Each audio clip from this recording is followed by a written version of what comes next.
साथ नीलोफर अंसारी और आप देख रहे हैं V9 न्यूज। V9 न्यूज पर हम आपको दिखाएंगे देश की हर बड़ी खबर। तो आइए नजर डालते हैं आज की बड़ी खबर पर।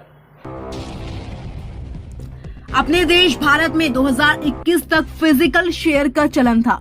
उसके बाद शेयर ट्रेडिंग का कारोबार ऑनलाइन होने लगा। उसी कड़ी में जो 1970, 1980 और 1990 के दशक का फिजिकल शेयर है, उसका ऑनलाइन मनी कन्वर्जन नहीं हो पा रहा।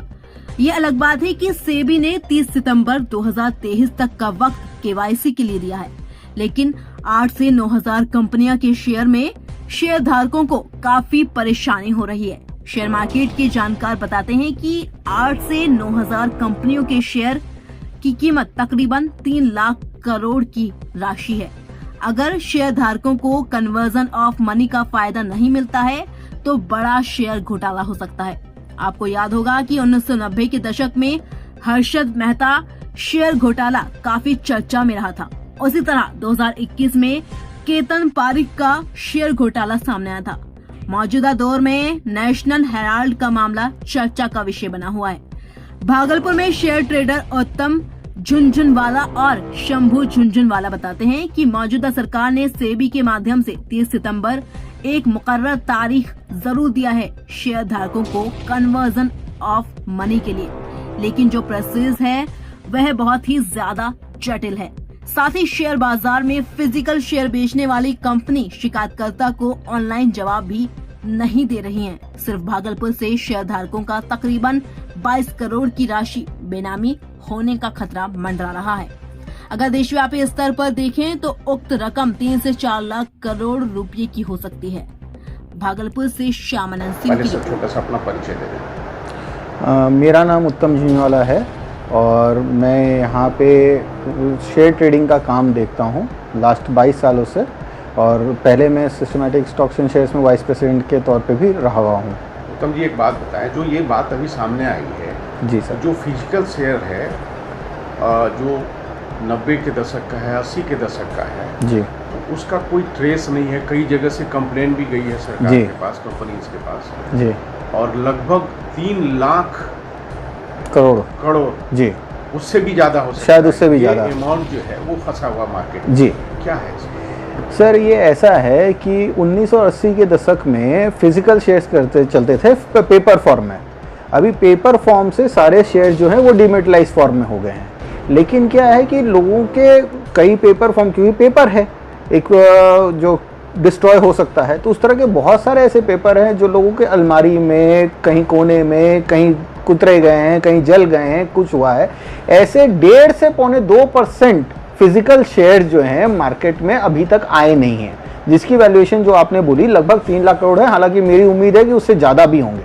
अब ये 3 लाख करोड़ के जो शेयर्स हैं सर, ये मार्केट में नहीं हैं, ये आरटीए के पास उनकी कंपनियों में, उनके रिकॉर्ड्स में हैं, ठीक है। लेकिन इनके जो ओरिजिनल मालिक हैं उन तक को या तो पता नहीं है कि इनको कैसे कन्वर्ट कराना है डीमैट में, और अगर पता भी है तो इतना प्रोसेस डिलेड है, इतना खराब है, इतना लेंदी है, इतनी सारी चीजें हैं।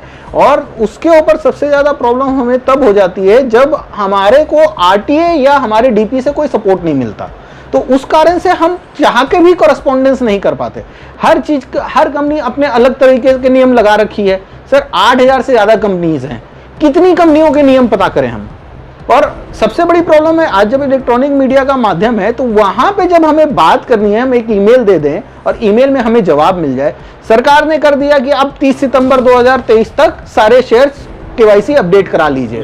किस सरकार ने किया? ये अभी करंट सरकार ने किया। उन्होंने डेट बढ़ा करके अभी 30 सितंबर 2023 तक कर दिया है कि आप केवाईसी करवा लीजिए, और दिसंबर 31, 2025 तक अगर आपका नहीं हुआ होगा, सेबी ने किया है ये जी, तो अगर सेबी की तरफ से अगर आपका केवाईसी अपडेट नहीं हुआ होगा तो वो सारी संपत्ति जो फिजिकल शेयर्स हैं, मतलब 3 लाख करोड़, ये आपके बेनामी घोषित हो जाएंगे।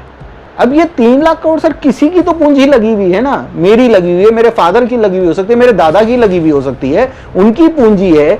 उसको हमें वापस रिट्रीव करने का जो तरीका है वो इतना क्लमजी है। और जैसा मैंने बोला 9,000 कंपनियां हैं तो सबकी अपने अपने मेथड्स हैं, सब अपने अपने स्टाइल पे चलवा रही हैं कि आप हमें ये पेपर भेजिए, आप हमें ये पेपर भेजिए। अब ठीक है, हम पेपर भी भेजेंगे, करस्पॉन्डेंस करने का टाइम तो आप कम से कम सिटीजन चार्टर में लगाइए। कि 15 दिन में 10 दिन में कंपनियां आपको जवाब दे देंगी। हम यहाँ से भेज रहे हैं 3-3, 4-4, 6-6 महीना हो जाता है कंपनियां से। कंप्लेन आपके पास आए जो जिसको आपने भेजा है? सर मेरे पास अभी तक ऐसे समझिए कि लगभग 2-1 करोड़ के तो शेयर जो मेरे भागलपुर शहर के जो लोकल लोग हैं वो ला करके मुझे दे चुके हैं, जिसमें मैं परेशान हो चुका हूँ इस चीज को लेकर के। लगभग भागलपुर के लोगों की बात करें कितना अमाउंट फंसा होगा उसका? सर अगर मैं एक अंदाजन भी मानूं तो 20 से 22 करोड़ के आसपास के शेयर्स भागलपुर के नाम पे फंसे हुए हैं, खाली भागलपुर के नाम पे। लेवल पे इसका असेसमेंट करें तो ऑल इंडिया लेवल पे जैसे हम लोग बात करें कि 3 लाख करोड़ के आसपास का ये एक हो जाएगा फिगर, जो कि एक मतलब कि जो कंपनीज हैं वो भी मानती हैं कि लगभग 1.5% का फिजिकल शेयर अभी भी मार्केट में है। अब ये फिजिकल शेयर फिर बाद में क्या होगा, इसके ऊपर मतलब कि हमारी तो ओनरशिप चली गई जब आप बेनामी कर देंगे। तो ये जो पैसा किसी बंदे ने 1980 के दशक में, 1990 के दशक में अपने जीवन के लिए, अपनी जमा पूंजी बनाने के लिए लगाए थे, वो तो आप जीरो कर दे रहे हैं उसे बैठे बैठे। तो इसका क्या करना है, कोई इसका कोई उपाय, कोई निदान कुछ? अब इसको कराने के लिए आप अगर एक और आ गया है, थोड़ा सा शॉर्ट में अपना परिचय। Shambhu Jhunjhunwala, sub broker shares. एक बात भागलपुर। है, जो बात आई है अभी, इसका सॉल्यूशन क्या है? सॉल्यूशन तो सेबी को देना होगा और डिजिटल जो प्लेटफॉर्म आज हमारे प्रधानमंत्री कर रहे हैं उसको ब्रॉड करना पड़ेगा। बिना उसको ब्रॉड किए ये नहीं हो सकता है, क्योंकि आज से 100 साल बैक से हम लोग शेयर्स को ढो रहे हैं। 100 ईयर्स एंड एबव से ये पुराने शेयर्स हैं। इसके लिए कितने लोग दुनिया छोड़ के चले गए, वहाँ पर कंसिडर करना होगा, डिजिटल प्लेटफॉर्म देना होगा, तभी ये पैसा वास्तविक लोगों के हाथ में पहुँचेगा। बहुत लोगों के पास तो कुछ प्रूफ भी आज की तारीख में नहीं बोले तो लास्ट 100 ईयर से कितने लोग चले गए, दुनिया से विदा हो गए, उनके बेटा हैं, उनके पोता हैं, लेकिन वारिस तो है ना। जैसे एक शेयर घोटाला की बात आई थी हिंदुस्तान में, जी, तो क्या उसी तरह की संभावनाओं को देख रहे हैं? इसमें बहुत बड़ा घोटाला हो सकता है। कंपनी अपने दायित्व को बढ़ा सकती है, अपना मालिकाना हक बढ़ा सकती है। एक इसी से मिलता जुलता देश में अभी करंट इशू पर चल रहा है नेशनल हेराल्ड, वो भी यही इशू है कि जो मृत व्यक्ति हो गए उनके शेयर को अपने नाम से कर लिया और फिर वो प्रॉपर्टी के मालिक बन गए। हर्षद मेहता में भी हुआ, नेशनल हेराल्ड में भी हुआ, केतन पारिक में भी हुआ। ये सारे loop falls of the papers से ही काम होता है। इसको मौजूदा सरकार भी इतना अलर्ट बता रही है, ना खाएंगे ना खाने देंगे, उनके लिए बड़ा चैलेंज है। चैलेंज सरकार की मंशा अच्छी है, मेरा सवाल मंशा पर नहीं है, मेरा सवाल है वर्किंग पर, कि वर्किंग सरकार करने क्यों नहीं दे रही है। आप किसी भी काम को लाएंगे तो उसके लिए आप मोटरसाइकिल बना दीजिए, बहुत अच्छी रोड नहीं दीजिए तो चलाएंगे काम। तो आपने कर तो दिया बेनामी संपत्ति के लिए, लेकिन प्लेटफॉर्म नहीं दे रहे हैं, वो कैसे उसका यूज़ करें, कैसे उसको वो दिखा सकता हूँ। जो ब्रिटिश काल में शेयर इशू हुआ और आज उसके वास्तविक मालिक को वो शेयर नहीं मिल पा रहा है, वो एक्सपायर भी करके उनका लड़का है, उन्होंने ला के दिया। भागलपुर की ये जो बिजली कंपनी है उनका शेयर है सर।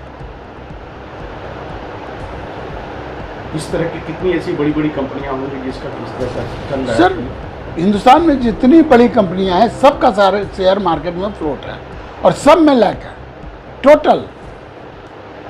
छोटी कंपनियों में उतना नहीं है जितनी बड़ी।